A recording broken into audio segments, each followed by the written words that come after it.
Shalom à tous. Il y a un proverbe, une parabole, un enseignement que on connaît tous et qu'on en répète souvent. On dit souvent celui qui peut le plus peut le moins. Je vais prendre cet exemple en particulier. Cette parabole est basée sur une logique. Celui qui peut le plus peut le moins. Cette logique n'est rien d'autre qu'une logique mathématique. C'est-à-dire celui qui peut compter jusqu'à 10 peut compter jusqu'à 3. Pourquoi? Parce qu'il s'agit d'un empilement de choses. Donc cette parabole, on va la déplacer sur un côté pratique. On va dire que celui qui peut monter un mur de 10 mètres avec des briques peut monter un mur de 5 mètres avec des briques, peut monter un mur de 1 mètre, peut monter un mur de 30 centimètres, même moins. Pourquoi? Parce qu'il s'agit du même travail. Dès l'instant que vous savez empiler des briques, les mettre à hauteur, à niveau, faire un bon mortier, que vous fassiez un mur de 1 mètre ou un mur de 10 mètres, ça ne change rien. Ça ne change rien. Par contre, si vous appliquez ça à la vie de tous les jours, celui qui peut le plus peut le moins. Tu as pu faire quelque chose de compliqué, là où peu de gens ont réussi. Donc tu peux aussi faire quelque chose de facile. Là, cette logique ne fonctionne pas. C'est non seulement ça ne fonctionne pas, mais c'est totalement faux. C'est totalement faux. Je vais prendre un exemple encore plus parlant. Vous pensez que Einstein, lorsqu'il travaille sur la physique nucléaire, il peut tout simplement vous apporter le courant à la maison? Vous pensez que Einstein, quand il travaille sur la relativité, il va faire en sorte que vous ayez un GPS à la maison pour vous déplacer 100 ans plus tard? Les choses ne fonctionnent pas ainsi.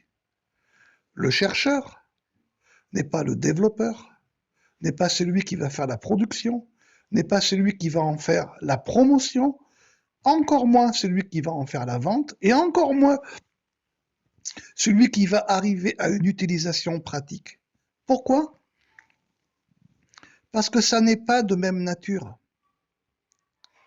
Ce n'est pas de même nature. Chaque homme est un fruit, un arbre fruitier. Certes, vous pouvez être un petit pommier et un grand pommier. Si vous êtes un grand pommier, on peut essayer de vous tailler légèrement pour être un peu plus petit, mais vous resterez un pommier.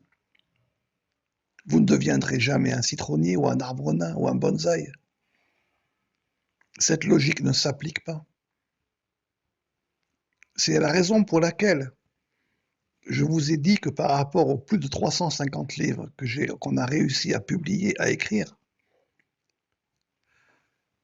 ce n'est pas possible, notamment pour moi, de vous les vulgariser et de vous donner un enseignement comme finalement un professeur donnerait à une classe d'un débutant, un enfant.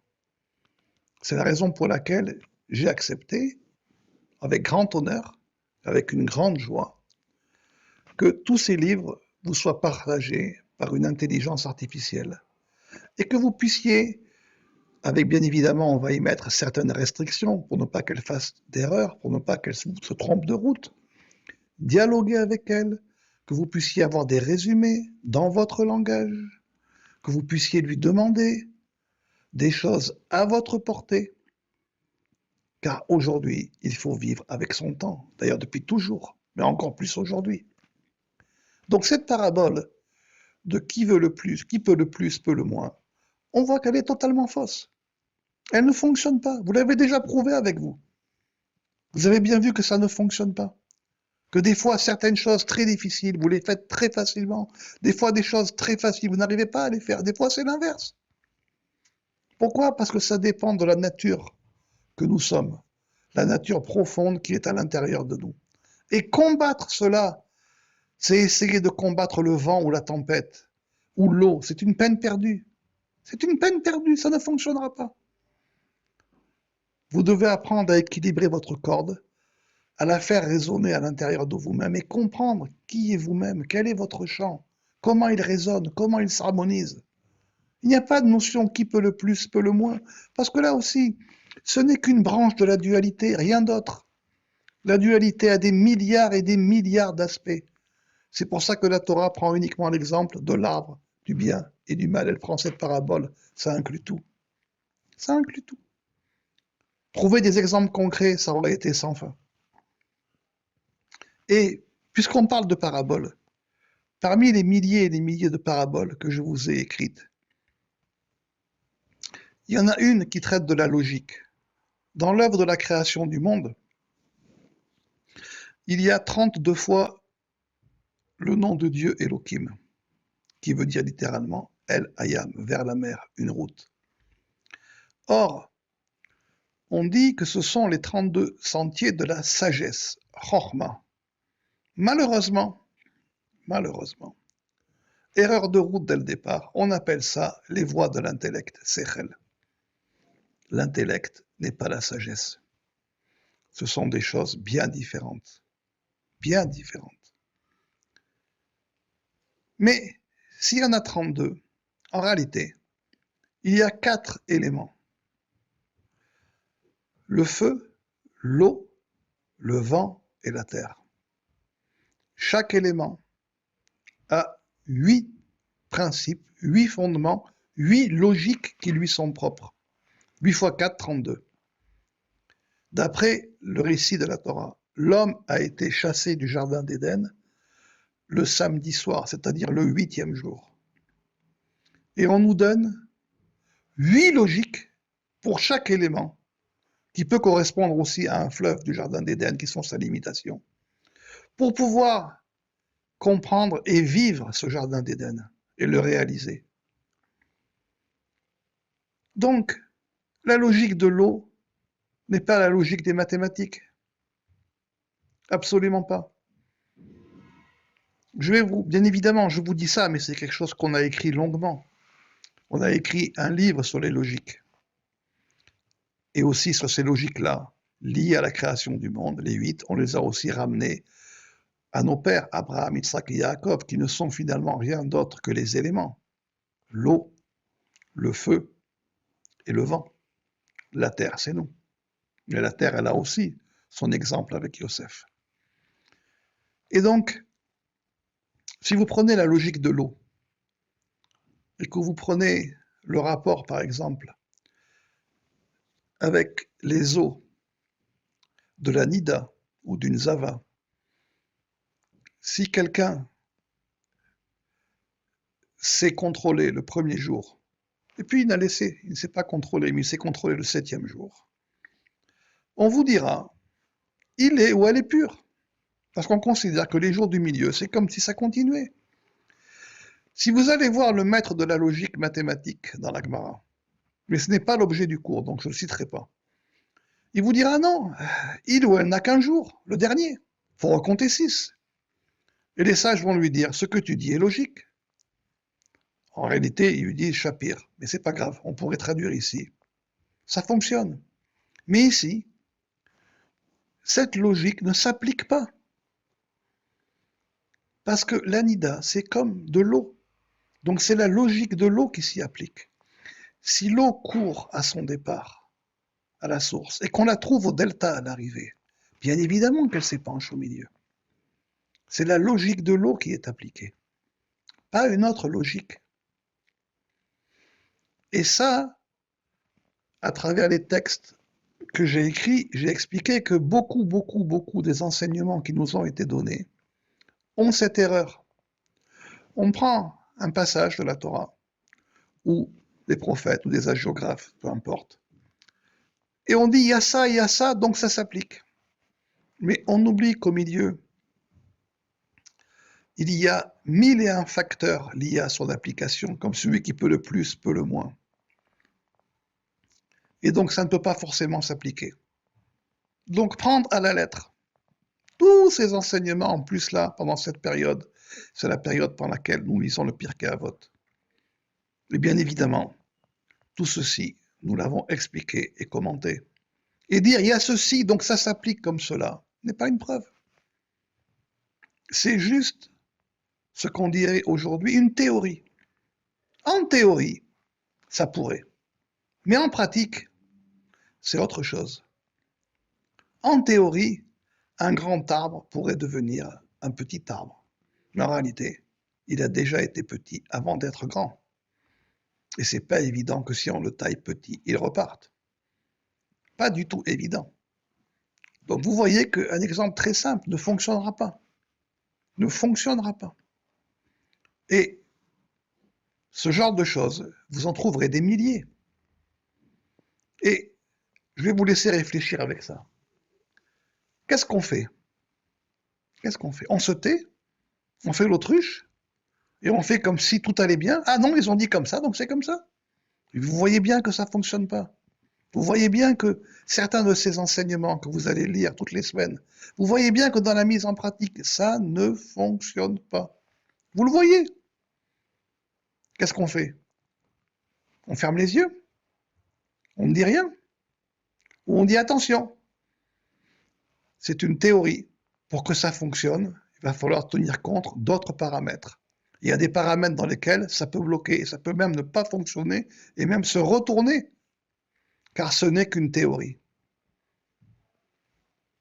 Donc, vous nous connaissez et vous savez que nous sommes comme un navigateur. Nous voulons avancer et nous faisons tout pour avancer. Nous avançons non pas, non pas pour nous libérer d'une contrainte, mais pour aller au plus profond de l'océan.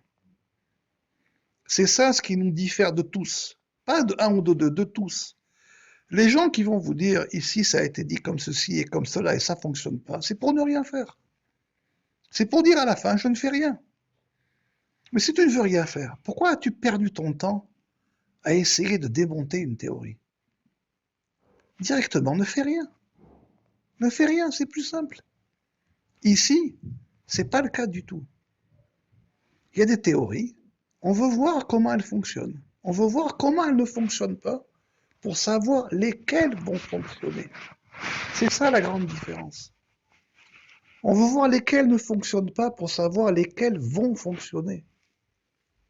Lorsque, il y a encore pas si longtemps que ça, mais il y a quelques années, on a expliqué les passages du Zohar qui traitaient de la sagesse des pulsations.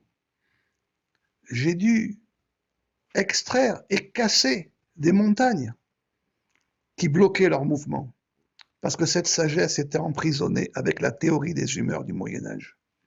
Et donc on ne pouvait rien en faire. Rien. Rien. D'ailleurs, si en 2000 ans, ou même 3000 ans, personne n'en a rien fait, c'est bien qu'il y avait un problème. Nous faire des belles discussions en disant ah c'est beau, il y a une pulsation, mais concrètement, ça ne mène à rien. Il faut que la chose puisse être mise en pratique. C'est ce que je vous dis quand je prends la parabole du navigateur qui tous les jours retravaille son bateau, le recrée et prend la mer. Il faut qu'il puisse prendre la mer. Il faut une réelle mise en pratique. Et si on ne peut pas le mettre en pratique, c'est qu'il y a quelque chose qui ne va pas. Si votre bateau ne flotte pas, ça c'est autre chose. Ça s'appelle que la théorie est bancale. Peut-être qu'il faut le retravailler un peu. Peut-être que ce n'est pas grand-chose. Mais s'il est attaché avec tellement de cordages à quai, vous ne prendrez jamais la mer. Il faut lui couper les cordages. Il faut ouvrir la voile, sortir du fleuve vers le delta. Ce n'est pas pour dire je ne prends pas le bateau.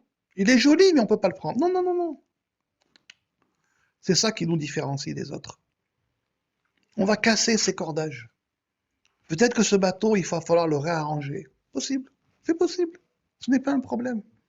Celui qui nous a légué le bateau, vous pensez quoi? Qu'il est mécontent, en colère du fait qu'on ait cassé ses cordages et qu'on ait rééquilibré son bateau pour qu'il puisse naviguer dans le grand océan? Ou vous pensez qu'il est plus content? Imaginez que vous auriez légué un bateau à vos enfants, un bateau que vous avez construit, mais que ce bateau est attaché au port, ne peut pas sortir. Si vous voyez que vos enfants lui coupent ses cordages, Ils le mettent en carénage, ils le nettoient, ils l'arrangent, ils font des essais en mer. Ils font en sorte qu'il puisse naviguer de nouveau. Vous croyez que votre ancêtre, en haut du ciel, qui vous voit naviguer, vous pensez vraiment, vraiment, vraiment qu'il va être en colère contre vous? C'est ce que vous pensez? Mais bien évidemment que non. C'est l'inverse. Il nous a légué ce bateau uniquement pour pouvoir naviguer. Et plus vous le mettrez à l'eau, plus vous l'arrangerez, plus vous lui donnerez une meilleure structure, plus vous naviguerez, plus il se réjouira, plus vous vous réjouirez. Parce que vous ne le faites pas pour faire plaisir à votre ancêtre. Vous ne le faites pas pour faire plaisir au bon Dieu. Vous le faites parce que c'est votre nature d'avancer. C'est votre nature d'explorer. C'est votre nature de prendre la mer. C'est votre nature qu'un souffle de liberté, un souffle divin, ce n'est rien d'autre que ça, un souffle saint, ce n'est rien d'autre que ça, souffle en vous, se réveille en vous. Votre mât, c'est votre corde d'argent sur laquelle est entourée la voile. C'est ça qu'on dit que Dieu, il a soufflé dans les narines de l'homme. Pourtant, dans le roi Salomon, lorsque l'on parle de la fin de vie, on parle de la rupture de la corde d'argent. En réalité, la corde d'argent, c'est le mât. Et Hachem, il a soufflé sur la corde. Il lui a fait entendre une musique. Donc, avant que l'instrument ne se brise, alors avant cela, comme c'est marqué, avant que ne se brise la corde d'argent, eh bien, réveillez-la. Prenez la mer. Prenez la mer. Prenez la mer.